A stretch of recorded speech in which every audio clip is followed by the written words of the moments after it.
Hi friends, এই যে আমার গাড়ি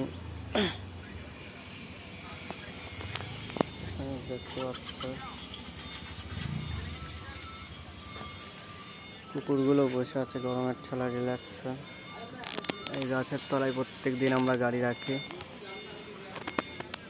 তো গাড়িটার প্রবলেম হচ্ছে, সামনের টায়ারগুলো ক্ষয়ে যাচ্ছে, চেঞ্জ করাতে হবে। পেছনেরটা লাগিয়েছি ব্রিজস্টোন। তো ব্রিজস্টোন এই প্রথমবার লাগালাম।